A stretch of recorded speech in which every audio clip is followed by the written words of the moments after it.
अस्सलाम वालेकुम, welcome back to trade with. उम्मीद करता हूँ कल का दिन आप लोगों का अच्छा गुजरा होगा और आज का दिन भी अच्छा गुजरेगा। कल जिस तरह गोल्ड को एक्सप्लेन किया था, बताया था कि गोल्ड बुलिश है। ओवरऑल एक आप लोगों को बाय ट्रेड मिलनी थी। बाय का ये एरिया बताया था कि 33 31 से लेके 33 28 से लेके ये आपका बाइंग एरिया होगा। सेकंड बाइंग एरिया ये होगा इन केस अगर मार्केट सीधा ऊपर जाती है तो आपका ये सेलिंग एरिया होगा। ओवरऑल अगर देखें मार्केट ने कुछ मंडे को कुछ खास मूवमेंट नहीं हुई, लेकिन फिर भी प्रीमियम कम्युनिटी में यहाँ से एक ट्रेड निकाली 50 के ये एरिया है, एक सपोर्ट है। 50 का एरिया सपोर्ट है। जब मार्केट यहाँ पे आई तो बताया कि यहाँ 50 का एक एरिया है, सपोर्ट है। जब तक इसके ऊपर है तो आप बाय कर सकते हैं। और मार्केट ने एक ही कैंडल में 70 80 से 90 पिप्स दिए हैं।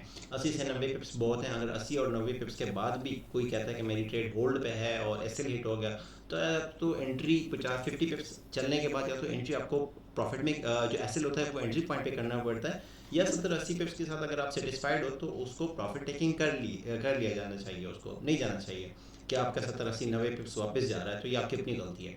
तो ओवरऑल प्रीमियम कम्युनिटी में जब सुबह सवेरे शफाकत भाई की तरफ से जो हमारे सेकंड मेंटोर हैं उनकी तरफ से भी ऊपर से सेल की कॉल थी, फिर मैंने नीचे से बाई की कॉल दी, 50 के एरिया से बाई कॉल। तो ओवरऑल एक अच्छा दिन रहा। ओवरऑल स्टोरी वही है जो मैंने आप लोगों को कल भी बताया था कि मार्केट जब नीचे आ रही थी, जैसे कि मैंने कल आप लोगों को काफ़ी डिटेल के साथ एक्सप्लेन किया था कि मार्केट फॉर एग्जांपल यहाँ पे आ रही है और इस लो को ब्रेक करके मार्केट लोअर लो लगाई जा रही है। जब भी मार्केट लोअर लो लगाती है तो इसका मतलब कि मार्केट का स्ट्रक्चर जो है बेरिश है। इस लो को ब्रेक किया इस लो ने, इस लो को ब्रेक किया इस लो ने, तो ओवरऑल यहाँ तक जो था पूरा स्ट्रक्चर बेरिश था। लेकिन जैसे ही मार्केट ने वापस रिटर्न लिया है मार्केट ने, और इसके ऊपर जो हाई था, रिसेंट हाई था, वो अपना ब्रेक किया। यहाँ पे ब्रेकअप स्ट्रक्चर, जैसे कि कल आप लोगों को बताया था कि फोर में कि ब्रेकअप स्ट्रक्चर होने के बाद अब हम सिर्फ और सिर्फ क्या देख रहे हैं, बाय देख रहे हैं। बाय का सेटअप क्या होगा कि बेहतरीन बाय या तो इस क्यू फर्स्ट बाइंग एरिया या यहाँ से बाय निकले, या फिर इस क्यू एम एल के एरिया से बाय निकले, या फिर डीप डाउन नीचे जाए और वहाँ से बाय दे।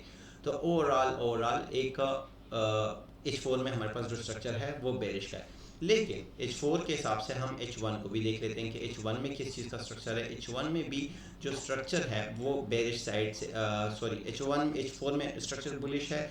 H1 में अगर हम स्ट्रक्चर को देखें तो H1 में भी स्ट्रक्चर पहले यहाँ से बेरिश स्ट्रक्चर था। ये आप देख सकते हैं, ये मार्केट ने लोअर लो लगाई जा रही है। लो ब्रेक किया इस लो ने, इस लो को ब्रेक किया इस लो ने, अब ये लो ब्रेक किया इस लो ने। तो इस तरह मार्केट नीचे करती हुई आई है और फिर इसको ब्रेक करने के बाद मार्केट जो है स्ट्रक्चर अपना बुलिश कर चुकी है और अभी इसी एरिया को रीटेस्ट कर रही है। तो ओवरऑल स्टोरी मैंने कल भी आप लोगों को काफ़ी डिटेल के साथ बताया था कि बाइंग एरिया मेरा कौन सा बाइंग एरिया है। बाइंग एरिया मेरा है H4 में। अगर मैं H4 और H1 में बुलिश हूँ तो ऑब्वियसली मैं बाई की ट्रेड देखूंगा। क्योंकि अब बाई की ट्रेड में कहाँ से देखूंगा, मैं इन एरिया से देखूंगा, क्योंकि ये एक रेजिस्टेंस एरिया था आपके पास। और ये एरिया मैं इसको हाईलाइट कर देता हूँ थोड़ा सा, इसकी जो नज़र है आपको क्लियर आएगा। इसका वाइट टेक्सचर कर लेते हैं। अच्छा, ये एक रेजिस्टेंस था H4 में। तो देखें H4 में मार्केट ने इस रेजिस्टेंस को टकरा के ही इस रेजिस्टेंस से नीचे गिरी है और अपना लो ब्रेक किया। अगेन इसी रेजिस्टेंस से नीचे गिरी, लो ब्रेक किया। तो जब इतना तगड़ा रेजिस्टेंस जो बार बार 2 दफ़ा मार्केट का लो ब्रेक करवा रही है, जब वो रेजिस्टेंस ब्रेक हुआ तो अब मार्केट ने उन एरियाज़ को, उसी रेजिस्टेंस को सपोर्ट बनाया और फिर मार्केट ने थोड़ी बहुत ट्रेड दी। लेकिन अगेन उसके नीचे क्लोजिंग आना हमारा, अब मार्केट कम एरिया से बाय हो सकती है। क्योंकि अगर H4 में और H1 में मैं बाय देख रहा हूँ तो मुझे सिर्फ और सिर्फ बाय देखना है। तो फिर मैं अगर H4 बाय में है, H1 बाय में है, तो फिर मुझे छोटे टाइम फ्रेम में जाके उन एरियाज़ को हाईलाइट करना पड़ेगा। ये जो 2 कैंडल रिट्रेसमेंट है, ये आप इसकी इंपॉर्टेंट समझते हैं कि इंपॉर्टेंस क्या है। 2 कैंडल रिट्रेसमेंट जो है काफ़ी इंपॉर्टेंट है।